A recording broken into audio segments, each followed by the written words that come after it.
Bismillahirrahmanirrahim. Assalamualaikum warahmatullahi wabarakatuh. Alhamdulillahilladzi syara'a 'uqubatal 'usadi rad'an lil mufsidin wa salahan lil khalqi ajma'in wa kafaratan lil taghin al mu'tadin. Allahumma shalli wa sallim ala sayyidina Muhammadin wa ala alihi wa sahbihi ajma'in. Amma ba'd. Sahabat Sofi yang dimuliakan Allah, pernahkah kita berpikir bahwa kita dihina oleh Allah? Pernahkah kita berpikiran bahwa ternyata selama ini kita beribadah kepada Allah, selama ini kita sholat, kita rajin puasa, rajin bersedekah, bahkan rajin haji, ternyata kita dihina oleh Allah? Allah Subhanahu wa ta'ala memiliki sifat al-mudil yang artinya maha menghina. Dan ternyata selain Allah memiliki sifat yang maha pengasih, maha penyayang, Allah pun juga berhak menghina siapapun tanpa pandang bulu. Hal ini terjadi pada salah seorang Bani Israel yang terkenal dengan kealimannya, kesaktiannya, bisa menyembuhkan berbagai macam penyakit, bahkan dia bisa terbang. Namun ternyata di akhir hayatnya Allah menghina dia dengan su'ul khotimah. Suatu hari, salah seorang Bani Israel ini yang bernama Barsisah bertemu dengan seorang alim yang ternyata adalah jelmaan dari setan. Nah, setan yang menyerupai seorang alim ini caper menampakkan diri kepada Barsisah. 3 hari 3 malam beribadah dengan khusyuk, terus menerus, tanpa tidur, tanpa makan, tanpa minum. Akhirnya Barsisah pun penasaran, kepo, pengen tahu. Bahkan dia pun kagum terhadap setan yang menyerupai seorang alim tersebut. Lalu dia memberanikan bertanya, "Wahai orang soleh, bagaimana bisa engkau beribadah terus-menerus, tanpa makan, tanpa tidur, tanpa minum? Aku ingin sekali beribadah terus seperti engkau." Lalu apa jawab setan tersebut? "Aku bisa seperti ini karena aku selain beribadah terus, aku juga melakukan dosa. Aku lakukan dosa sebelumnya. Kemudian aku dengan dosa tersebut bisa bertaubat kepada Allah, bisa menyesal, bisa memohon ampunan kepada Allah dengan khusyuk. Bahkan aku bisa menangis sepanjang hari untuk beribadah kepada Allah, untuk merenungi dosa-dosaku." "Oh, jadi seperti itu?" "Iya." "Lalu bisakah aku sepertimu?" "Tentu bisa. Kamu bisa melakukan dosa, bisa meminum khamr atau berbuat zina. Nanti kamu akan bisa seperti aku, bisa ibadah khusyuk sepanjang hari, sepanjang malam, tanpa tidur, tanpa makan, tanpa minum." "Oh, jadi begitu." Lalu Barsisah pun mempraktekkan apa yang dinasihatkan oleh setan tadi.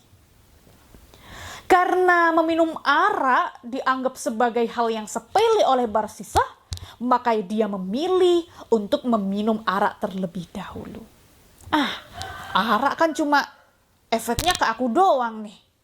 Tak minum, udah selesai. Setelah itu aku bisa bertaubat kepada Allah dengan sungguh-sungguh. Lalu dia meminum arak. Meminum arak 1 teguk, 2 teguk, 3 teguk. Akhirnya pikiran dia mulai kacau balau, mulai fly, mulai mabuk, sudah tidak 100%. Ketika datang seorang wanita cantik. Wah, cantik sekali wanita ini.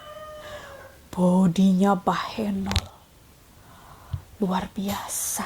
Aku harus mendekatinya. Begitu batin Barsisah. Barsisah pun mendekati wanita cantik itu.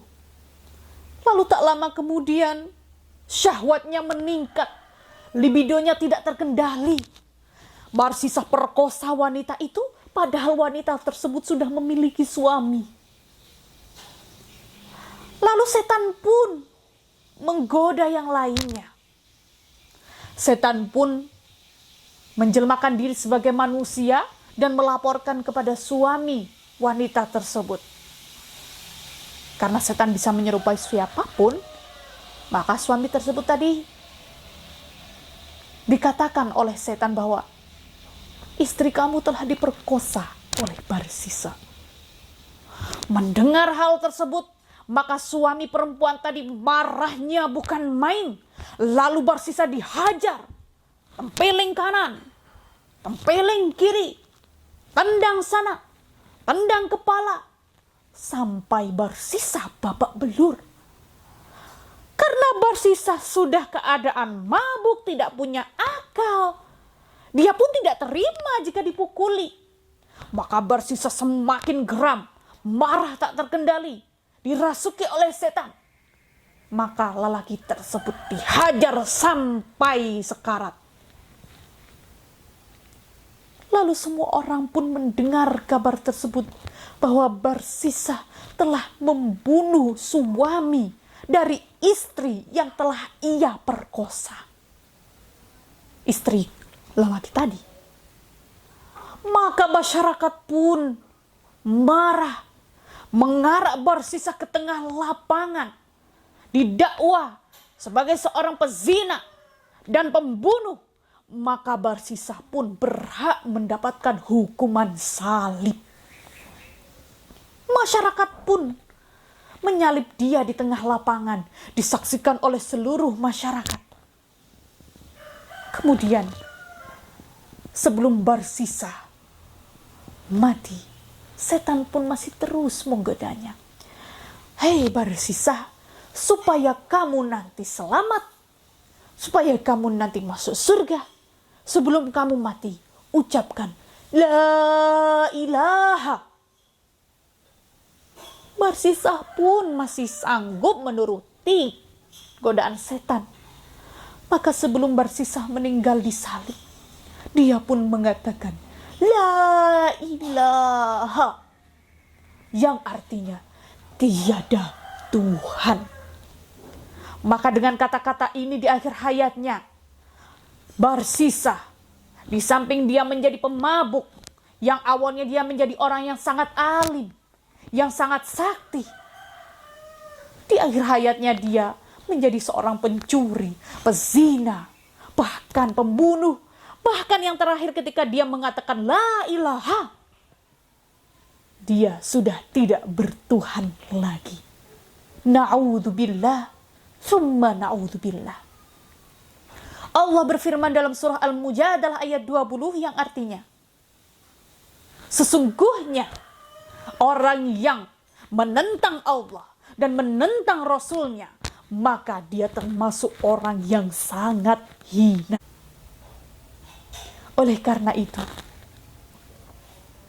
janganlah ya kita mentang-mentang sudah sholat fardu, sudah sholat sunnah, sudah rajin bersedekah, namun ternyata di hati kita ada riya, ada kesombongan. Dan janganlah kita sudah mentang-mentang beribadah siang dan malam, namun ternyata kita masih terbesit di otak kita untuk melakukan dosa. Nanti kan kalau ditimbang-timbang, pahlaku lebih banyak, dosaku kan dikit, pasti gak apa-apa, pasti diampuni. Jangan pernah kita berpikiran seperti itu, apalagi melakukannya. Karena kita tidak tahu akhir dari kehidupan ini. Yang harus kita ikhtiarkan adalah kita tetap istiqomah melakukan kebaikan. Supaya kita nantinya, kapanpun kita meninggal, kita wafat dalam keadaan husnul khatimah. Amin ya rabbal alamin. Ashhadu an la ilaha illallah. Astaghfirullah. Nas'aluka ridhaka wal jannata wa na'udzu bika min sakhatika wan nar. Ashhadu an la ilaha illallah. Astaghfirullah. Nas'aluka ridhaka wal jannata wa na'udzu bika min sakhatika wan nar. Aku bersaksi kepada Allah bahwa tiada Tuhan selain Allah dan Nabi Muhammad utusan Allah. Dan aku berlindung kepada Allah dari segala murkanya. Dan aku meminta kepada Allah agar Allah melindungi kita, melindungiku dari siksa api neraka. Dan hanya kepadamu kami meminta ridhomu. Wassalamualaikum warahmatullahi wabarakatuh.